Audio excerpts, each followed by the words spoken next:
Hello, interwebs. 'Tis I, Sebastian Piccioni, and this is F3G2 coming at you live-ish from the back of Famous Faces and Funnies. You get your fun on. Woo, back. Alfred's with us. Hey, Alfred. Don't go crazy on me. Oh, you hush.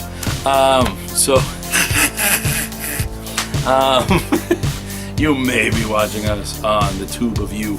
You may be watching us on GonnaGeek.com. You may be listening to us on, I guess, GonnaGeek.com or possibly the tube of you. Or you may just not be listening to this, but then you wouldn't know that I'm telling you that. So carry on. Got a giant stack of books to go through, and we know that I carry on. Carry on.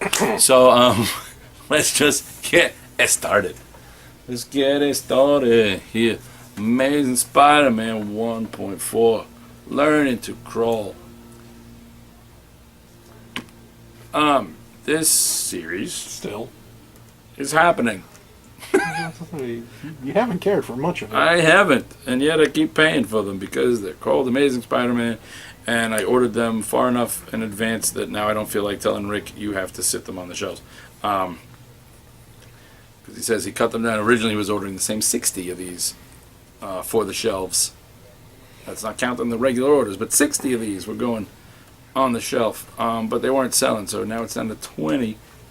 And probably still not going so good. It had some moments, but read it as a trade, skip it, wait till it's in your library, whatevs. All New Ultimates, number 7. Scourge is arrested. That one cop that's kind of zombified is back.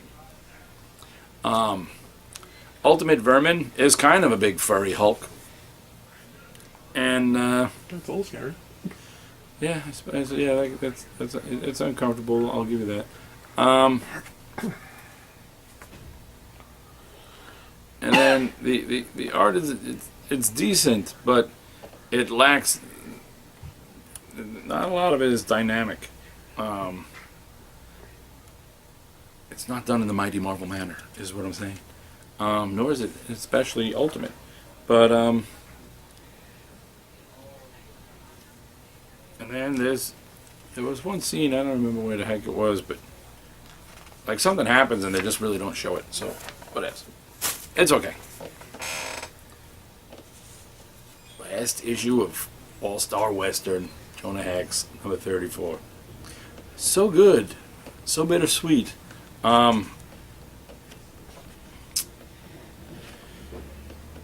It's Darwin Cook on art. It's gorgeous. And it's, I guess, we find out how,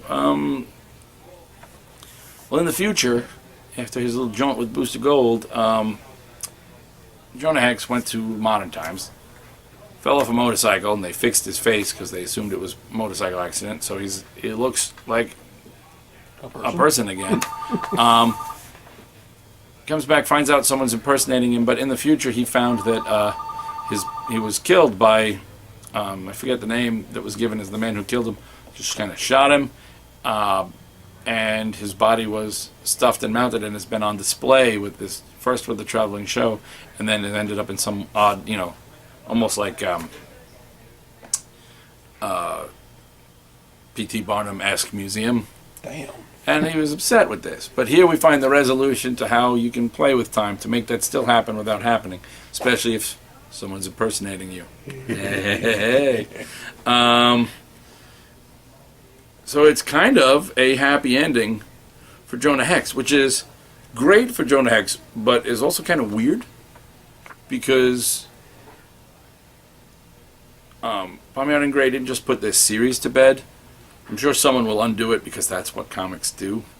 But for right now, Jonah Hex gets the clean getaway. He gets to retire with the woman. He gets the girl. He gets to retire. He gets, people think he's dead and he's got a full face. They don't even recognize him. So technically, Jonah Hex isn't just retired for this comic. He's retired effectively from DC Universe stuff, unless you go back and tell stories that happened before this. Or, like I said, unless somebody screws it up, or, I don't know, when they do the new 53, you know, and reboot it. Or, oh my God, Don't someone, give them ideas. Palmiotti and Gray should do Hex, where he ends up in the future, like like he did in like the 80s. They had that book called Hex, where Jonah Hex ended up somehow jaunted to the future. I think that would work great in the Justice League 3000 storyline. So Giffen, Timothy, get on that. Avengers Undercover number 9.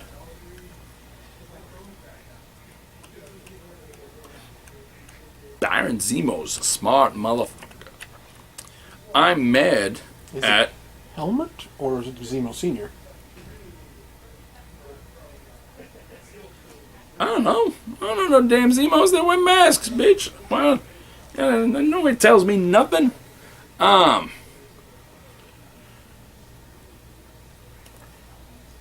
It's good. His plan is much broader than everyone thought, and he really... Carjacking. Bad. Carjacking S.H.I.E.L.D. helicarriers while banishing Avengers and S.H.I.E.L.D. members into like some subterranean realm. Bad ass. Damn. Really. That's ballsy. That sounds like Papa Zemo. And he's done it. There's like evil S.H.I.E.L.D. flying around. Dennis Hopeless is quickly working his way up. He's gonna end up in my... I'm gonna have to change my triumvirate to a quadumvirate. Is that a thing? Make it so. Because he's quickly rising to Cullen Bunn, Christos Gage, Charles Soule status in writer world in my head. Which is meant as a deep honor, but probably means nothing to be really highly revered in my head. Meh. Whatevs. Usually not a good thing. Batman Eternal, look, it's Alfred. It's Alfred. This issue was so freaking good. This is Batman Eternal number 21. But we definitely get our answer as to how, why in that teaser image Alfred is shown straight-jacketed and Arkham Asylumed.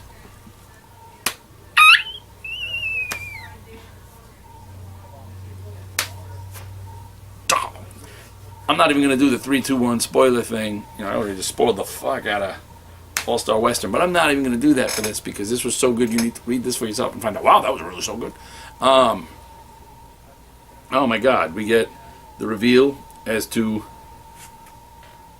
2 major bads. Are they the biggest bads? Not 100% sure, because this issue ends with, after we think we just found out, oh, he was the big bad and he was working with him?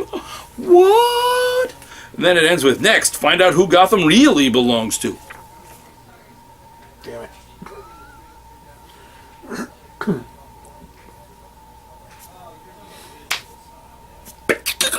So freaking good. It's okay, buddy.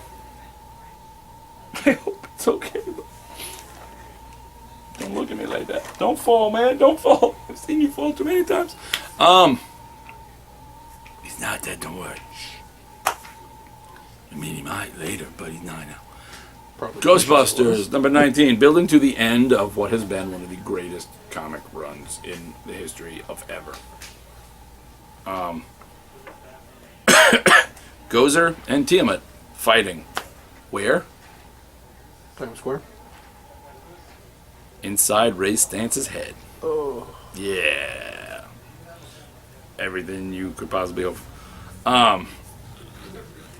So good. I'm gonna cry when this is over. This is so good.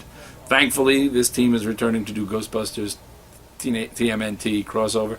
I don't give a rat's ass about TMNT one way or the other. I know, that upsets some dorks. So good. I'm surprised Sean didn't appear to punch you. He's not here. That's his thing. Turtles and Power Rangers, that's a Sean thing. But this is just so good, and it's ending so well, but it's making me so sad. So sad. Superman number 34. Ba-da-ba-ba-ba. I'm loving it. This continues to be so good. It feels like I just said that for something else. It's finally a Superman story that feels like a Superman story. And Superman's not even like necessarily so far the major focus of the story. And that is part of what's worked. It's really focusing on the man and less on the super. And that's what makes Superman. Superman is the man part first and then super. But, you know, I know the entire interweb is, you know, polarized over John Romita Jr. Oh, I hate John Romita Jr. I love John Romita Jr. I love John Romita Jr. only on this. I hated John Romita Jr. on that. He's great on this. That's all you need to know. He does. There are little gestures that he does, little panels that make Superman just really, it's Superman. You know, little like, it's in the eyes. You can draw. I mean, yes, on the one hand, it's amazing what John Romita Jr. really does, because he has this simplistic, semi-cubist comic style that really tricks you into thinking that it's going to be, you know, oh, that's simple and cartoony. It's more minimalist than simple, and yet it's minimalist with so much detail, which sounds, that's oxymoronic. I know. That's why I'm having a hard time explaining. There are so many little lines that he puts in, but yet everything still seems that, you know, it looks. It's like when something is so difficult, it seems easy. Oh, that looks easy. Oh, shit, I can't do it. That's what he does.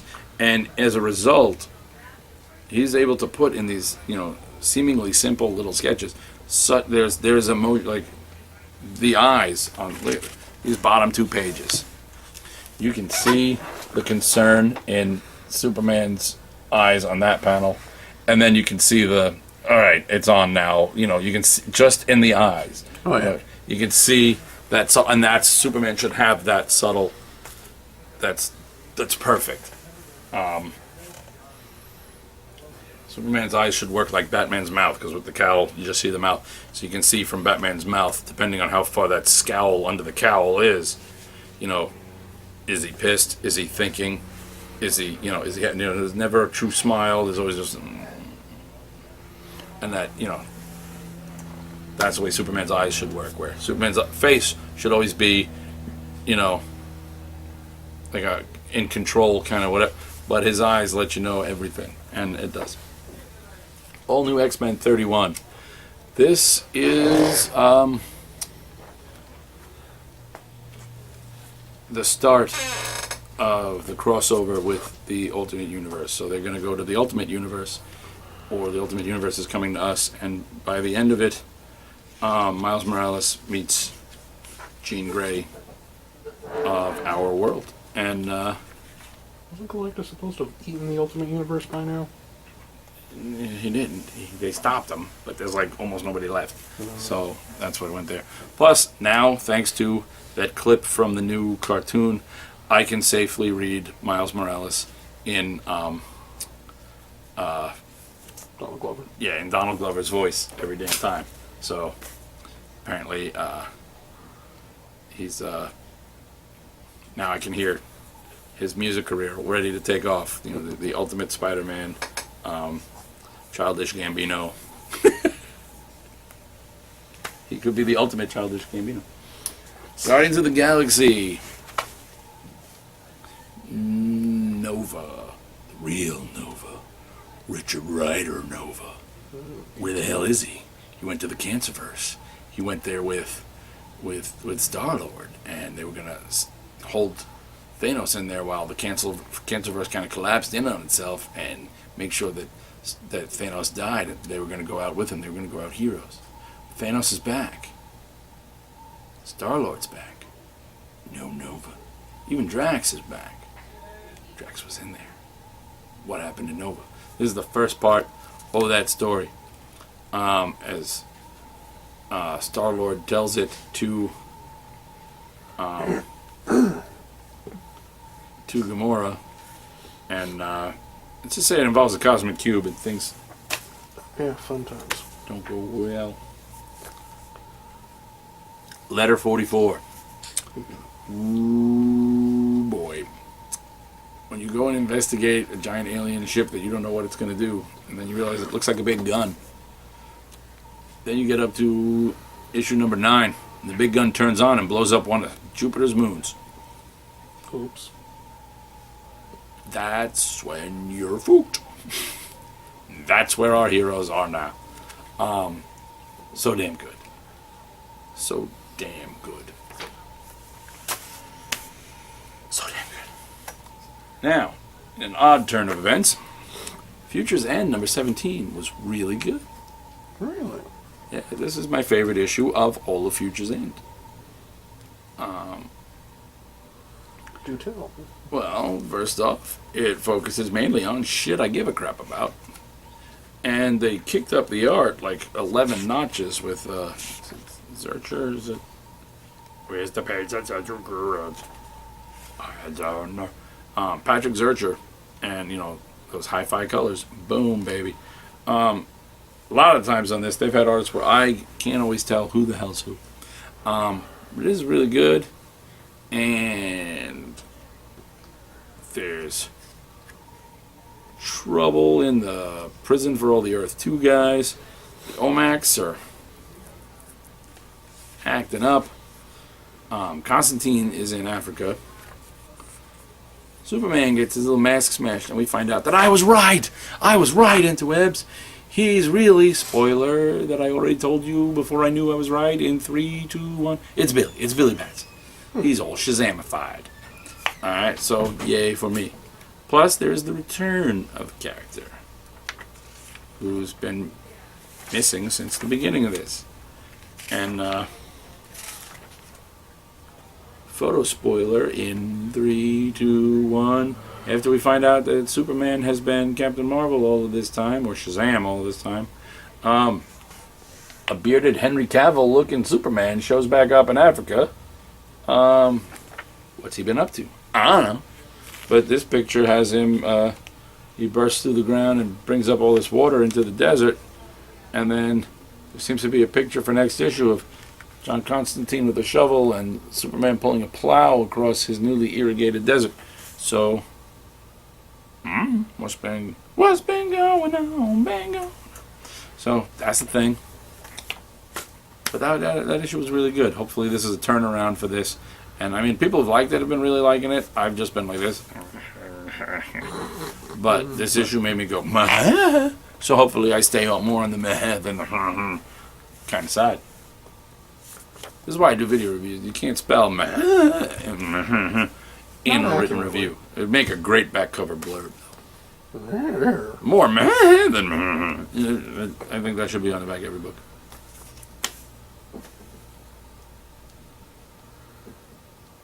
Speak words.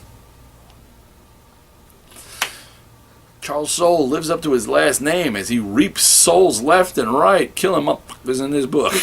Damn. Oh my God. He's getting his George R. Martin, Robert Kirkman on. Yeah, he's like George R. R. Kirkman. George R. R. Kirkmartin. He just like, oh yeah, the characters from this book? Fuck them.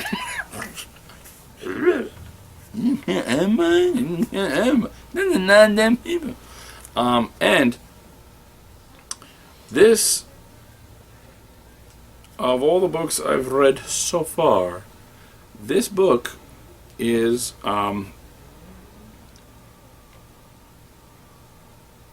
the best setup for next month's Future's End 5 years into the future storyline ever. You know, this story ends perfectly to pick up after that's done with where do we go from here, and at the same time it leaves us perfectly clean. A lot of them are like, oh, we have to do this crossover, so we'll get up to part 3 of a 5-part story and then do a one-shot and then do the other 2 parts, and you're like, man, well, stupid September DC, get over yourselves. you're not going to reach the sales you got with New 52 anymore, so stop doing this. But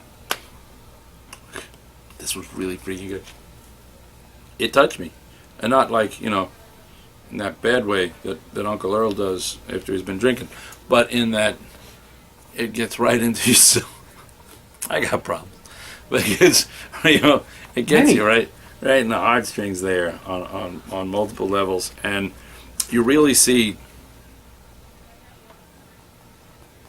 how great Guy Gardner is on multiple levels. Guy's awesome. Saga number 22. It is the sad and the holy shit and betrayals and death and hard part times understanding without a universal translator and drugs and greatest. We finally meet King Robot, and all the Prince Robot and all his people have, depending on their status, they have computer monitor heads or old TV heads, and it depends on their status how fancy their head is. Well, meet King Robot.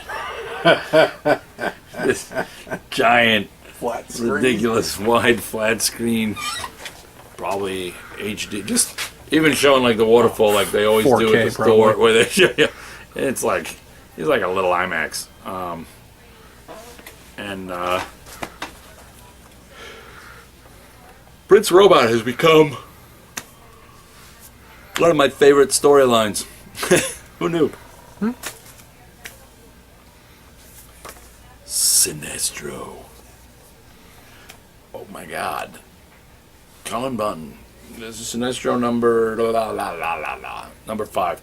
Cullen Bunn has made Sinestro more badass than he has ever been before, and I'm counting everything that Jeff Johns did with him in this issue alone. By the end of this issue, Al Jordan, the Green Lantern Corps, the Yellow Lantern, the Sinestro Corps, they all realize they had no idea who they've been fucking with all this time.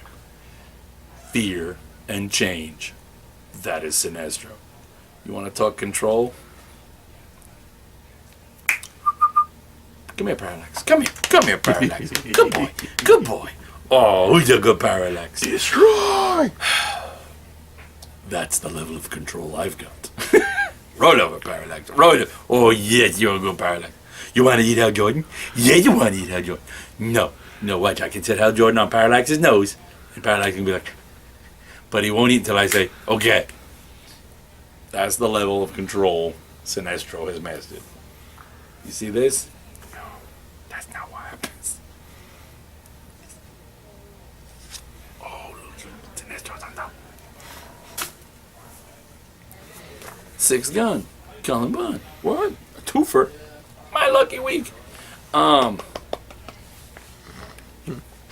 Things take a dark turn in a book that has been all dark turns. So it's a dark enough turn that even... It's worth noting. Yeah, that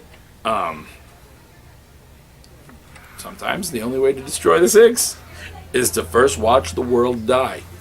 Ah, definitely a fetch my brown pants moment. Yeah, that's a... but if the world dies, don't I live in the world? Won't that be bad for me? Little bit. Oh my goodness. Plus, a further cementing in the fact, in the fact that, oh, that is a creepy, that's like the King of Secrets? Creepy. But it further cements the fact that Drake Sinclair, apparently the world has ended many times by the guns and then been reforged in various people's images. And Drake Sinclair in all of these incarnations has always had a part in that, that he's neither proud of nor fully cognizant of. But that's, sometimes it turns out that the hero is a really bad guy for most of eternity. What you gonna do?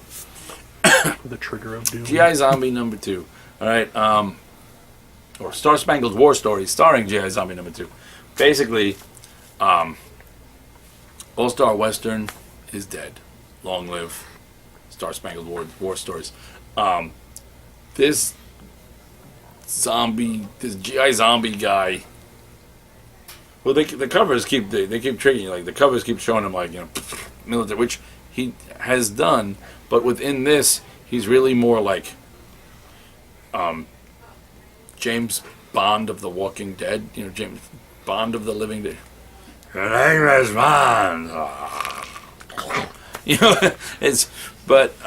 It's kind of more Bond level articulate than Zombie. But this is so good, and the art. All right, we already know Palmiotti and Gray can write anything. They can write "fuck you, Sebastian" on a napkin, and I'll be like, "This is the greatest thing I've ever read." I'm Sebastian. They made me. Woo! I'm a frame that shit. But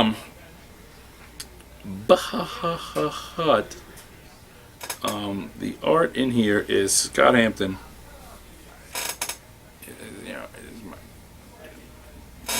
Darwin Cook covers. He kind of ties it in with the other thing, but Scott Hampton, just so beautiful. This art, it is so good. That book is so good. That art is so good. That character is so good. There is so much so good that I'm gonna actually, hashtag so good. Face Value Comics is a comic that I haven't paid for yet, and I have no idea what the hell I'm paying for it because they didn't think putting a price anywhere on the book was necessary. There is none on the inside. There is none on the cover. There's none on the back cover. There's none on the inside back cover. I have no idea how much this is.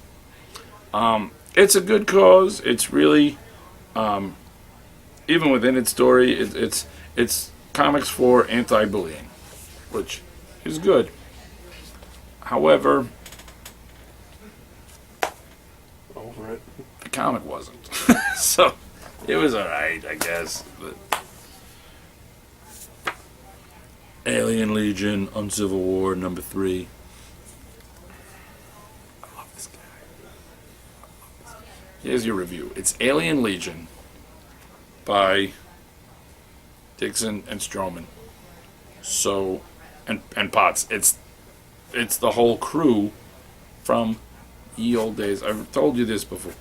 Alien, if you know what it is, then you, like me, are completely in love with this, and you will fall back in love with it with the greatness that is in here. If you don't know what it is, it can be a bit daunting, but read it and then find trades of the old stuff that they used to do for Epic, and I just fall in love with the crew of the Peacemaker, spelled Piece, because they're not like making peace. They're just gonna leave you in pieces. Dream Thief, Escape, so good. He falls asleep right before their big mission and ends up with the ghost of a little gangbanger who tried to stop his gang leader from stringing out his sister, and ends up taking, 2 to the chest and 1 to the head, and now he wants revenge. But they need our hero back in his own mind. So they go do their own thing first, and then go take things down, and then they manage to, in true Dream Thief fashion, they manage to have a victory that is a total failure at the same time. Yay, we won! Oh, everything went bad. Because that's the way that goes. Thor and Loki, the 10th Realm, Original Sin 5.4. Loki's betrayal is not as betrayal-y as the original betrayal seemed, and it's all part of a plan, and asses are kicked, names are taken, Bubblegum is chewed. and someone returns to the 9 realms of the Marvel Universe. I'll spoil it for you in 3, 2, 1. Odin, the All-Father, has returned. Just in time to watch his son get unworthy again. I'm so disappointed in you. Damn you, Thor! I wish I was dead and didn't have to see this. Aww. Got my eye on you, Thor. No, really, it's on. Can you give me that? Thank you. Oh, I'm Odin. Wolverine and the X-Men. Wolverine and Storm go on a date to another dimension, to the world. The world as in where what's his face goes. Phantom X. Phantom X. And it goes a lot like you'd think a Wolverine and Storm date would. People attack, wars are fought, Storm becomes a queen and a goddess, and then they go home. Sounds about right. Yeah. The Flash, number 34. Continues to be a comic that exists.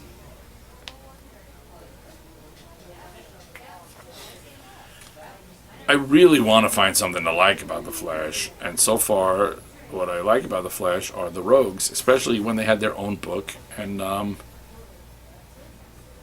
that's about it. In the New 52, ironic that Flash and Flashpoint created the New 52, and then he sucks in it. Show's gonna be awesome though. Yup. Yeah, it is. Big movie poster release, or television series poster release. Got a Cord Industries building in the background. That's what I'm talking about. Inhuman, number 4. It's Charles Soule. I like this character Reader. He's blind, and he can read basically anything. Like he seems to read things. He's reading some Braille. He's reading some whatever. He can also read people. He can read situations. He can't see, but he sees all kind of thing. And there's an attack on Medusa's life. Thor's kind of there mostly to be a witness, and some troubles return in the end. But Medusa really knows how to balance that power as queen. Really much better done than a book about Inhumans deserves to be. But it's Charles Soule, and that's why greatness happens. Flash Gordon, number 5. Our heroes go to Skyworld and meet the Hawks. And some Skyrens, which are like sirens of the sky. Doesn't go well. This book is so good, though. This book is so good. Outcast number 3.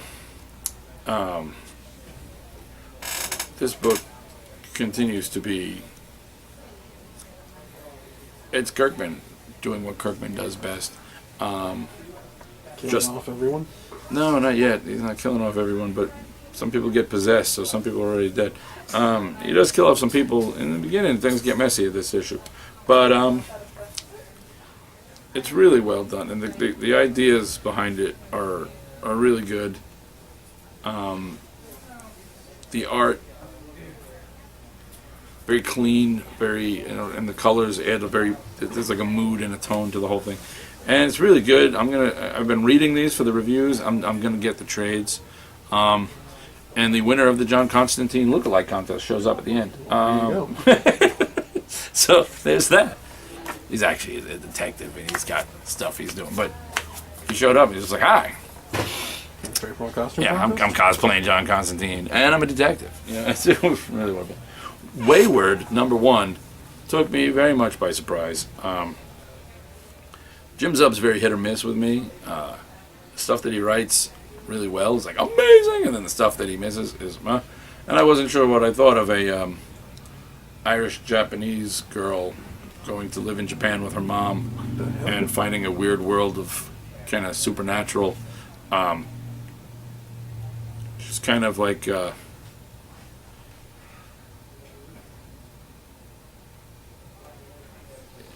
Irish-Japanese Buffy kind of thing.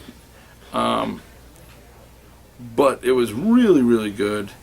The story was good. The art is gorgeous. Simply gorgeous. The art really did have a lot to do with winning me over. Oh wow, and he gives special thanks to Charles Soule. So it must be good. Because it mentions, in passing, the name of one of my all-time favorite writers.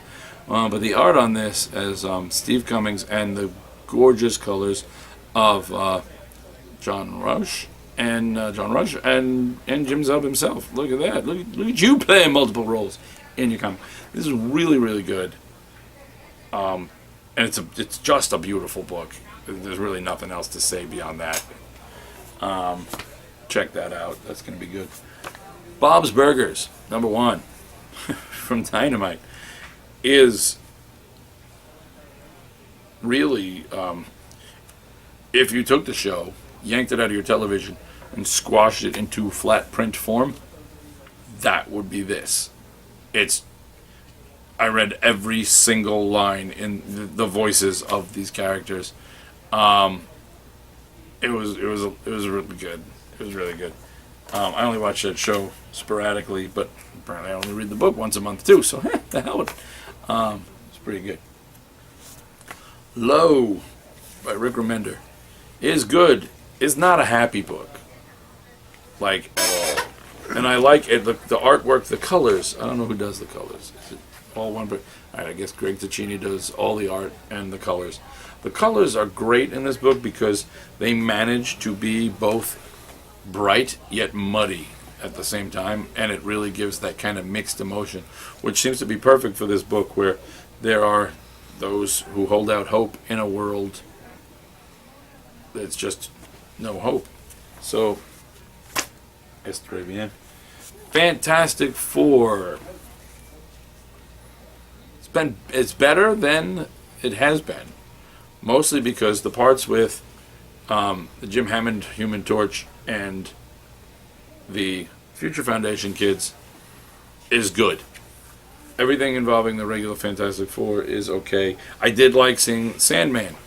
All right, Flint Marko shows up in the prison that they put Ben Grimm in, and then you find out who's in jail here, running things. You know, every prison has to have their big bad, their capo, and especially a prison full of superpowered villains. Oddly enough, making no sense whatsoever. It's a villain full of superpowered men, and the one in charge is a superpowered woman who's incarcerated in with them, because that's how prisons work. No. But it was a stretch because they wanted to bring in somebody.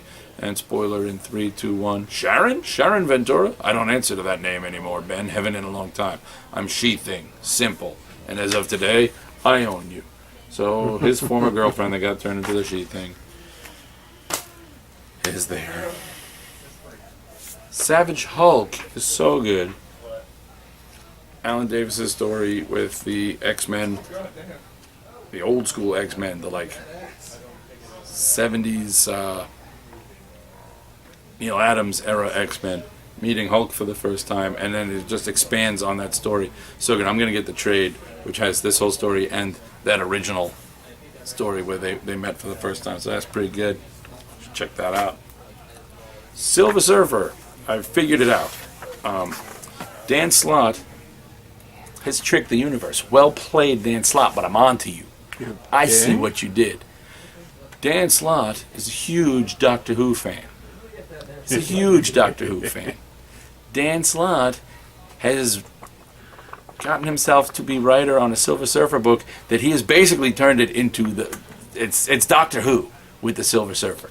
He's given him a human female companion of, for some reason, unknown importance, and their adventures range between the overcompensating, all-powerful cosmic threats to the cosmic, kitschy, little kooky adventures. This one guest stars the Defenders, but I realized partway through, especially towards the end, as she opts to go back into space with him after having returned to Earth and defeating the threat and figuring out what it's Doctor Who. Dan Slott is writing a shiny Doctor Who with a surfboard instead of a TARDIS.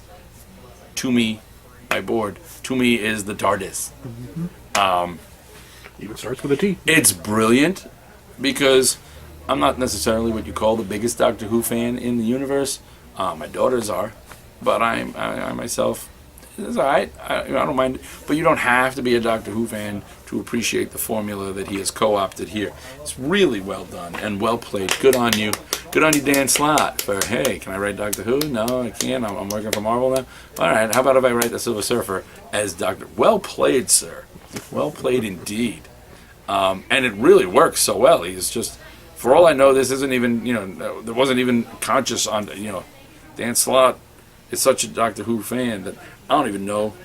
And it could go either way. I'd be perfectly willing to believe this was his, I'm going to write my Doctor Who story just with Nora and Rad.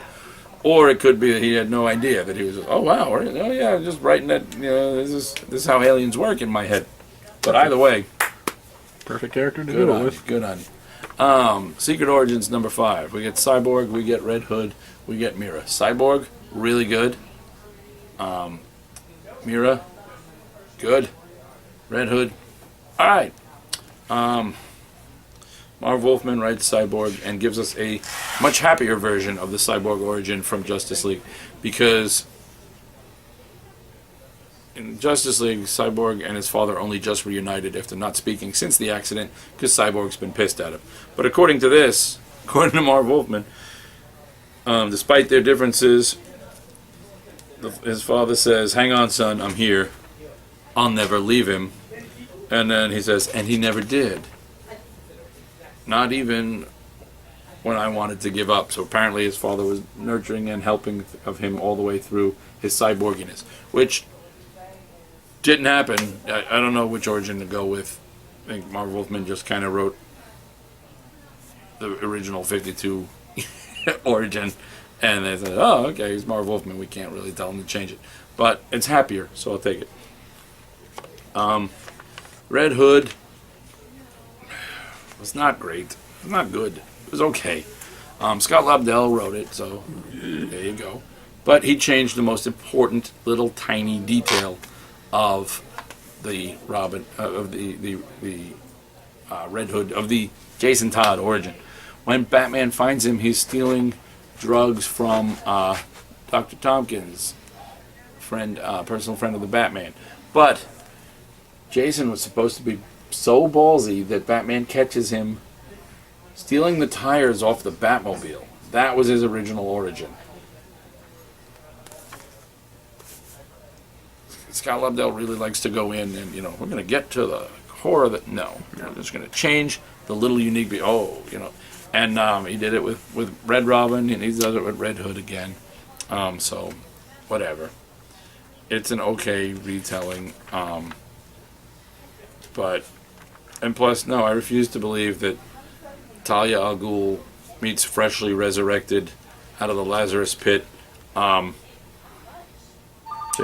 Jason Todd, and then he says, she recoils. Part of her is afraid of me.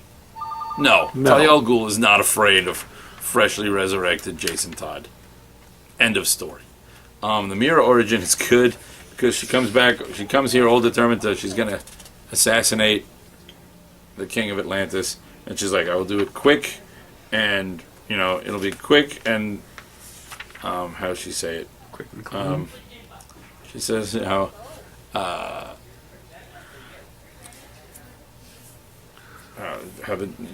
where's the good line? I'll find it here in a second. She's like, I'm going to kill him swiftly and decisively. That's her original decree. Then she meets him, and I'm going to kill him swiftly and decisively tomorrow. And so on and so forth. It is like the the Dread Pirate Roberts of relationships. Good night, Arthur. Sleep well. Enjoy your time with the Justice League. Most likely kill you in the morning. And then it even ends with didn't mean to listen in, but you have a mission to complete somewhere. And she says yes, but it may take a long time. So he finds out she's on a mission, doesn't know what it is, and she's like, yeah, I'm going to kill you swiftly and decisively. Eventually. Somewhere in the next 20 to 50 years. Batman Superman number 13. Good, not the best it's been, but still really good. I've enjoyed this book for the most part, and I love Jay Lee's artwork. So well played there. And then Avengers number 34. wrapping up that time travel storyline and putting the Avengers on a collision course with the Avengers. Yep, Cap is calling in the Avengers, and they are going to go and arrest the Illuminati for their interference with destroying and allowing to be destroyed some of the alternate Earths, so that all the alternate Earths won't be destroyed. But Cap's like, I don't care. I can't think like that. I can't think in terms of save these people to save those people. I can only think in terms of save people. He's like a doctor. First, do no harm. And the Illuminati has been saving people. But to do so, first they had to do some serious harm. Killing a world is usually considered genocide, so that's a problem. At least. So that's not great. And that's it. Alfred, say goodbye. No. Alfred doesn't want to say anything. He's still pouting about Batman Eternal. All right, I'll see you next week, interwebs.